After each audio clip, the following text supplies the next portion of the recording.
நம் ஆண்டவர் இயேசு கிறிஸ்துவின் நாமத்தினால் மகிழ்ச்சியும் சமாதானமும் நம் அனைவரோடும் இருப்பதாக.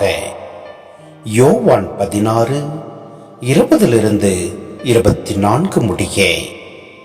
உறுதியாக உங்களுக்கு சொல்கிறேன், நீங்கள் அழுவீர்கள், புலம்புவீர்கள், அப்போது உலகம் மகிழும். நீங்கள் துயருறுவீர்கள், ஆனால் உங்கள் துயரம் மகிழ்ச்சியாக மாறும். பிள்ளையை பெற்றெடுக்கும் போது தாய் தனக்கு பேறுகாலம் வந்துவிட்டதால் வேதனை அடைகிறார்.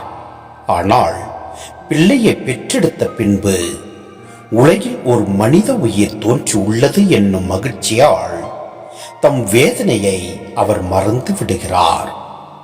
இப்போது நீங்களும் துயருறுவீர்கள், ஆனால் நான் உங்களை மீண்டும் காணும்போது உங்கள் உள்ளம் மகிழ்ச்சி அடையும். உங்கள் மகிழ்ச்சியை யாரும் உங்களிடமிருந்து நீக்கிவிட முடியாது. அந்நாளில் நீங்கள் என்னிடம் எதையும் கேட்க மாட்டீர்கள். நீங்கள் என் பெயரால் தந்தையிடம் கேட்பதையெல்லாம் அவர் உங்களுக்கு தருவார் என உறுதியாக உங்களுக்கு சொல்கிறேன். இதுவரை நீங்கள் என் பெயரால் எதையும் கேட்டதில்லை. கேளுங்கள், பெற்றுக்கொள்வீர்கள். அப்போது உங்கள் மகிழ்ச்சியும் நிறைவடையும். சிந்தனை: கிறிஸ்துவ மகிழ்ச்சி பற்றி இங்கு பேசப்படுகிறது. ஆம், கிறிஸ்துவோடு இணைந்து அவரது கட்டளைக்கிணங்க அன்பு செய்யும் போது இந்த மகிழ்ச்சி இயல்பாக பிறக்கிறது, நிறைவடைகிறது.